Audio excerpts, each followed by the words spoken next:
RSH out of Kansas. Can you access the veracity of reports of a dozen or more Russian generals killed in the beginning of the special military operation? I can assess the veracity. I don't know if I can access it. I'm sorry. I'm trying not to be. I'm trying to be funny, but sometimes I think my mood is so sour that my humor is just off. No, that's so the kind of thing I would have mocked them for, but I didn't even know. I'll stop being this way. I'll become. Don't worry. Look, first of all, let's understand the following: the Russians have a different leadership style than we do in the West. In the West, our generals tend to lead from the rear. The Russians generals tend to lead from the front, and in doing so, they get exposed. They're going to be exposed to the potential of harm to a greater degree. Second of all, the Ukrainians were receiving intelligence tip-offs from the United States about the location of Russian command posts, and because the Russian leadership tends to be forward deployed, they would be located in these forward deployed command posts. And when these command posts were struck by the Ukrainians, on numerous occasions, they killed the Russian generals. So I would say that while I can't say, we know that some of the claims that were made about the death of a Russian general were false and done for propaganda purposes. We also know that many of the claims were indeed accurate, and that several Russian general officers lost their lives through the conduct of the SMO.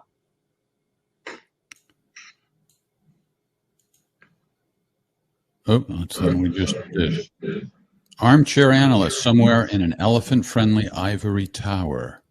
Given that the U.S. military now has a better idea regarding their lack of capabilities with respect to Russia, what types of long-term defense-related policy changes do you foresee in the U.S. Department of Defense going forward over, say, a 5 to 10-year time frame? Well, I think there's a couple things that'll fall out from this. I think the United States is going to have to reevaluate a number of things. Artillery. I think we're going to have to expand our capacity to incorporate artillery into our scheme of maneuver, so to speak. I think we're going to have to start de-emphasizing close air support. The nature of modern air defense systems are such that we can no longer count on having, flight of 3 to 4 F-16s on call for us to come in to do close air support. They're going to be shot down before they even get close to the battlefield. And then drones. I think this conflict is literally rewriting the book on how drones are going to be used in combat. The Russians went in and they've acknowledged severe shortfalls in their drone doctrine, and they're in the process of building a whole bunch of different drones that have different capacities and different employment methodologies, and it's going to be a dominant. Drones are going to play a dominant role in future battles, and I think the United States is going to have to play catch up on that too. So I think we're going to be looking at the reality of large-scale ground combat and recognize that there are serious deficiencies in the way that we approach this issue, and we will have to make adjustments. And so I think you're going to see our doctrine adapting to this new reality over the course of the next 5 to 10 years. Craig from Utah. We hear a lot about foreign fighters going to Ukraine. Are there any foreign fighters going to Russia? The answer is yes. I don't know in what numbers. I don't know if these numbers compete with the numbers going to Ukraine, but there are definitely foreign fighters, going to Russia. They volunteer, and they have been incorporated into the volunteer units, and they are fighting and they are dying in Ukraine. Okay. Harry from Leuven. That's in Belgium, Scott. You knew that, right? A few Russian analysts suggest that it would not be a bad idea for Russia to launch their offensive after the winter months, as it would give them extra time for preparations. What is your opinion on this? Well, remember, time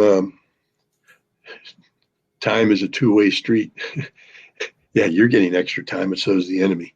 I think Russia is going to launch the attack when Russia has the capacity to successfully exploit whatever breaches they make in the Ukrainian defense. Right now, we see some very impressive Russian gains in the dual city area of Bakhmut, Soledar. These are areas that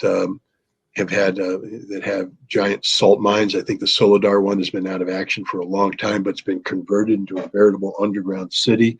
In 2007, there was a orchestra played down there. The Donetsk orchestra played in the salt mine, it's that big. They've been used to store weaponry and such. Bakhmut, I think, was producing salt up until 2014, but has been converted into military use.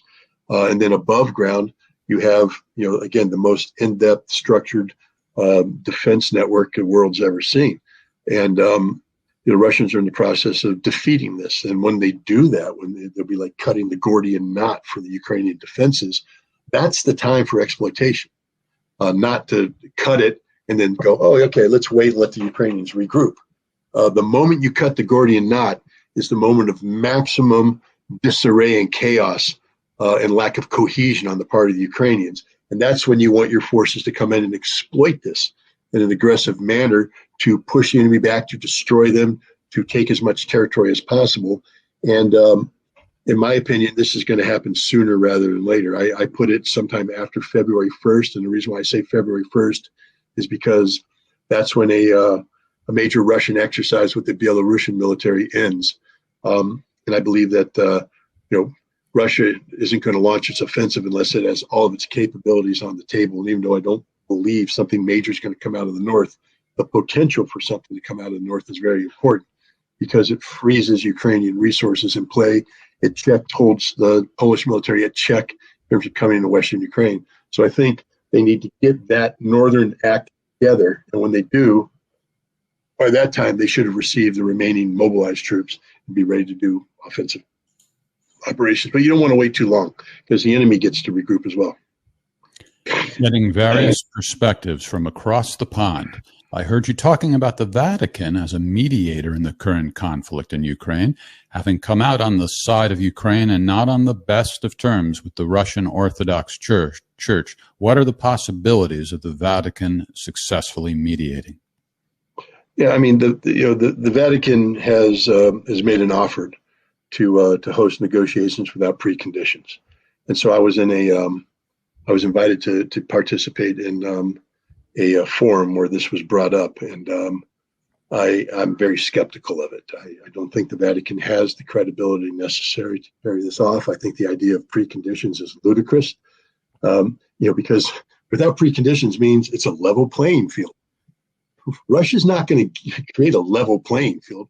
Russia's winning. Russia has demands, valid demands. That Russia has requirements. These are preconditions for any negotiated settlement. Plus, who is Russia going to negotiate with? Is the Vatican suddenly going to come down and, through the hand of God, undo the damage done by Angela Merkel and Hollande, the French president, and Petro Poroshenko, who acknowledged the last negotiation, the Minsk Accords, was just a sham? So I don't give much credence to the viability of the Vatican as a negotiating interlocutor, but I wish him the best of luck. I mean, believe me, there would be nothing better than an early into this conflict for everybody involved. All right. Apparently, Elon Musk's tweet about how to resolve the conflict didn't produce results. Ellen Taylor from Petrolia, California. Several months ago, you mentioned 4 speeches given by Russian President Putin, which were crucial to understanding him and his vision for a new security architecture. Which speeches did you mean, and what dates were they given? Go. Well, I'll start with the 2 easy ones. I believe one was given in April. Can't remember the exact date. April 2005. That was a speech given by the Russian president, to the Russian Federal Assembly. That's the speech where he uttered the words about the collapse of the Soviet Union being one of the greatest calamities of the last century. It's a well-known speech. He also talked about the reason why it was the greatest calamity because of the fact that overnight tens of millions of Russians became homeless, and that it's his obligation as a Russian president to take care of them. So that is his 2000.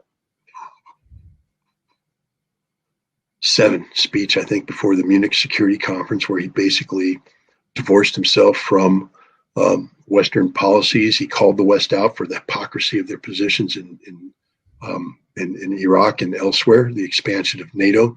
Very important speech. Then I would say that his speech, I believe it was in 2018, but I'm going to have to, March 2018, I believe, where he gave a speech. The first part of the speech was, very intense economic dialogue. But at the end of the speech, he introduced new nuclear weapons, and he basically called the United States and the West out on their inability to be serious arms control partners, that they had violated the ABM treaty. They pulled out of the ABM treaty. They were threatening to pull out at that time from the INF treaty. So he introduced these weapons, and he said, "We've been talking to you. Are you listening now?" So I call it the "Are you listening now" speech. I think that's one of the very important speeches.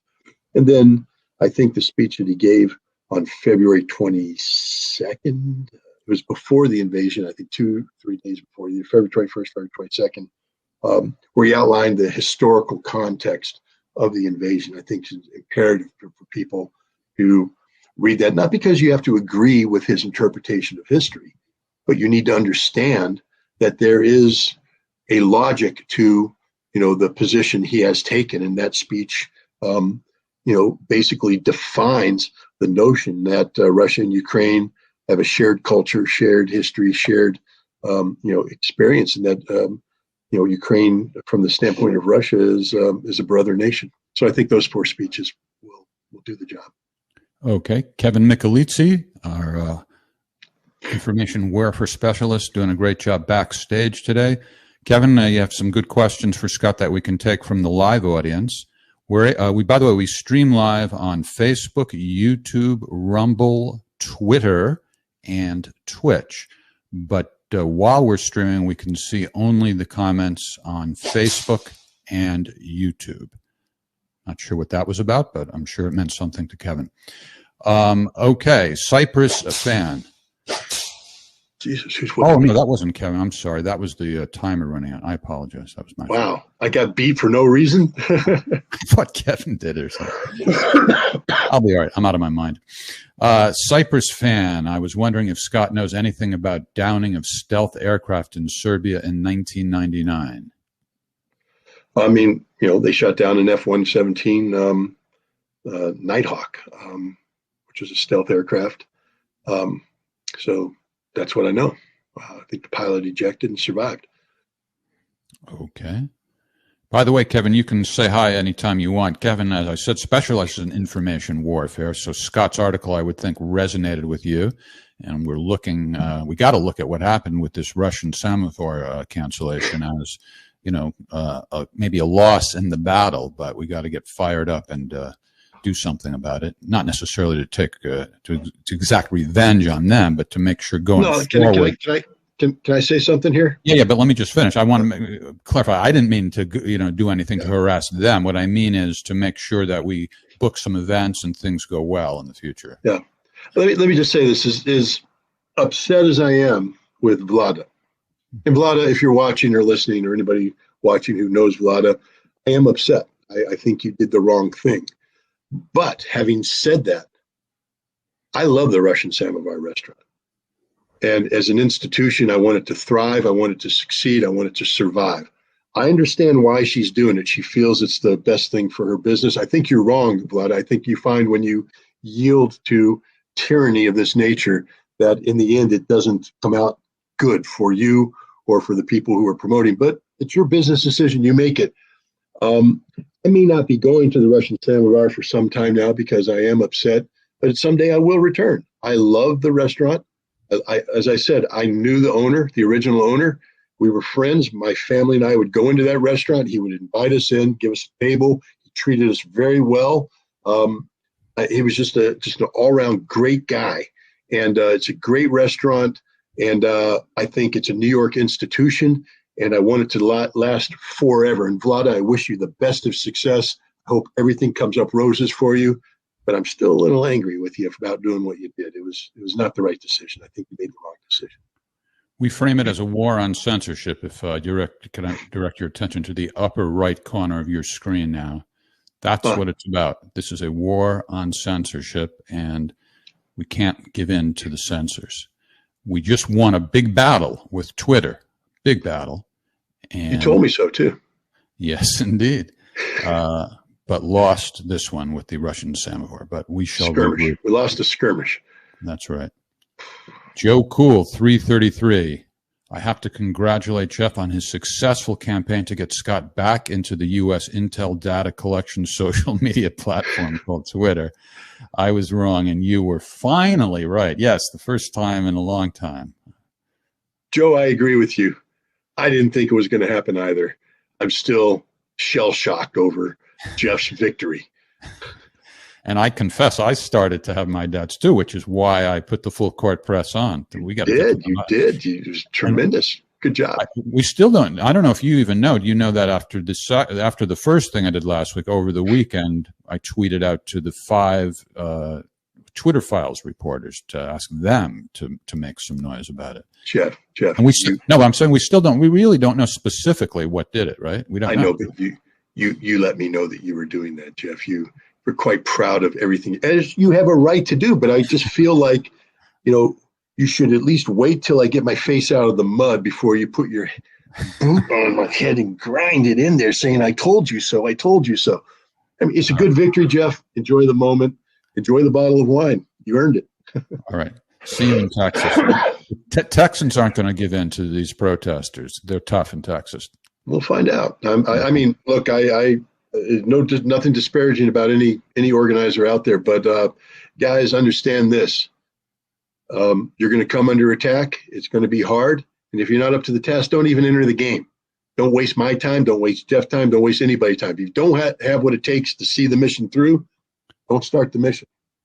That's true. That's a good point. I mean, nobody should be surprised that when it got closer to the event, some people started making threats and making noise and blah, blah, blah. It could happen at any time. So just be prepared for that. Aren't you worried about the USA coming after you for telling the truth? You mean any more than they already do? What's that knocking at the door? What are all those flashing lights? Those black vehicles? No, I'm not worried. Just make sure they don't take your new computer. Over here, Jeff. Oh, okay. David Philippe. Major Ritter, with the increased political and military integration between Russia and Belarus, do you see the final step of the State of the Union as a single nation state in the near future? No, definitely not in the near future. The Ukrainian or the Belarusian president, Lukashenko, has made it clear that Belarus is a sovereign state, and indeed, there are many Belarusians who, while they are supportive of close relations and in the current economic political union with Russia, that they retain their status as a sovereign state, an independent state. And I just think it would be very politically difficult for a Belarusian leader at this juncture to make that jump. Now, we don't know what the future holds if this union succeeds, as it appears that there's every reason for it to succeed, which at some point in time that they might try something different. But I don't think that Russia's looking to recreate the Soviet Union, and I don't see Belarus looking to give up its sovereignty. So I think the current union relationship is what's going to be defining Belarus and Russian relations going forward for some time to come. All right, what else you got? Just give me the truth. Can't Russia keep the weapons from other countries from getting into the borders of Ukraine? It's a targeting problem, and only Russia can answer that question. I mean, we can all sit here as armchair generals, and I do this and I do that, and I'd have perfect intelligence. I remember do you remember the great switcheroo debate we had, Jeff? Oh, yes. Yeah. And there was one analyst in particular who was, the Russians have perfect intelligence. I'm like, really?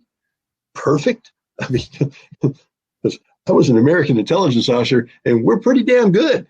We didn't have perfect intelligence. Suddenly the Russians have perfect intelligence, total situation awareness. I mean, an ant farts and the Russians know it because they're that good.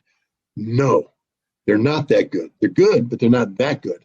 There are gaps in collection, and those gaps are being exploited by the counterintelligence work of the United States, which is counter ISR, meaning that for everything the Russians do for information surveillance and reconnaissance, we track that, we identify gaps in coverage, and we exploit those gaps. And we provide that information to the systems that are being used to get material into Ukraine. It's a long border. It's a big border.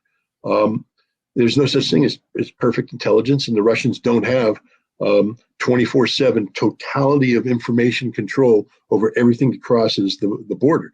Could they do a better job? I mean, I'm as frustrated as everybody else, not because I have a dog in this hunt, but it's a problem set. And when you take a look at a train coming across from Poland on railroad tracks that are readily identifiable, and those trains have armored vehicles on them, and I'm going, that train shouldn't exist. And yet the train does exist, and it moves forward and it offloads the vehicles. Why the Russians are taking it out, that's only a question that the Russian General Command and the Russian leadership can answer. I can't answer. All right. What else you got, Kevin? Tirla Irwin.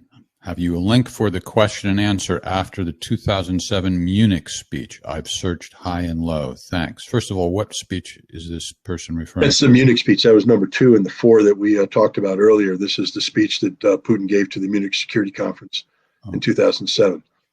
The speech itself was brilliant, but the mark of true genius, political genius, came in the extended question and answer period that Putin did afterwards, where he made every Western official in the crowd twitch uncomfortably in their seat because he was hitting them with the hard truth. What I can do is look for it, and if I send it to Jeff, is there a way we can link it, or we can at least? Sure. So I'll try and find it, and I'll send it to Jeff, and I'll see maybe on Friday we can link it up. Oh, I'm just kidding, Kirk. There we go. All right, let's do one more question from the audience. Thanks for the contribution there. All right. Well, we lost the Musketean Turk. Yeah, I don't know. I have no idea. But I was ready to answer that. I know something about them. Did you see the? Well, why don't you, can you put it back, Kevin? Or is it lost? There we go. Thank you. I am a Musketean Turk. Sorry for them. Yeah. Our people were deported under Stalin from Georgia. I would like to know, what do you know about this? Well, I mean, the bottom line is the Musketean Turks are Turkish people of Turkish origin who lived in the area of Georgia called Ajaria, which borders Georgia and Turkey, and they were deported, and I mean, that's just one of the tragedies of Soviet national policies at the time. I think there's some sensitivity and continuing to this day in Georgia over what people in Georgia believe is the Turkish ambition to someday retake control of the city of Batumi, which is, of course, in Georgia. Many Turks believe that it belongs to Turkey historically. So there, that's that. I don't know if the Musketean Turks have been able to petition for a return to Georgia, or even if they want to return to Georgia. I don't know, but I mean, it's part of. Look, there are numerous examples of minority nationalities ending up on the wrong side of Stalin's national policies, and for a variety of reasons, some real, some imagined, being deemed to be threats to the Soviet nation, especially during the Second World War, where Nazi Germany was driving in, closing in on southern Russia and the Caucasus regions, where the Germans were reaching out to a lot of these ethnicities in an effort to get them to rise up against the Soviets. And the Soviets made a decision to deport them en masse to Kazakhstan and elsewhere. It just is what it is. All right. The lightning round on Tuesdays means that we cram as much as we can into 1 hour. Join us Friday night for the more loquacious version of Ask the Inspector. Generally, we go about 2 hours, and we have time for a lot more. So that's 8 p.m. Eastern time on Friday night. This, by the way, is the tweet for which Scott was suspended. And what we should clarify is that prior to being reinstated, meaning given access to his account, Scott was told if he deletes the offensive tweet, they'd let him back in. He said, nope, not going to do it, not going to do it. And they let him back in, and there's the tweet. It's still there. So good for you, Scott, for holding your ground. All it is an opinion, right? No, it's more than an opinion. There's fact-based opinion. No, I understand, but in terms of offending people, that's what it is. Oh yeah. No, I didn't harass anybody or target anybody for harassment. Right. All right. So check out Scott Ritter Extra, and he has a new article there. There's that, and you can also see my little "I Told You So" article, and. As losing bets go, it's not a bad bet to lose, right? First of all, yes, you're right. One, I imagine I'll be drinking a beer with you while you're consuming the bottle of wine that I'm buying for you. So it's not a bad deal for me, too. Right. Two, I like you, so it's not that I'm going to hold a grudge forever. And three, I'm back on Twitter. And, that's a significant platform. I don't know why you keep showing, Mad Dog 2020 being poured. I thought you'd want a higher quality of wine. Okay. I'll get a different video for Friday night then. Thank you, Kevin. And we'll see you all on Friday night. Kevin and Tori Mansfield and I host another podcast called Scenes from the Evolution every Sunday at 1 p.m. Eastern time. So we spent some time talking about Ritter World on that.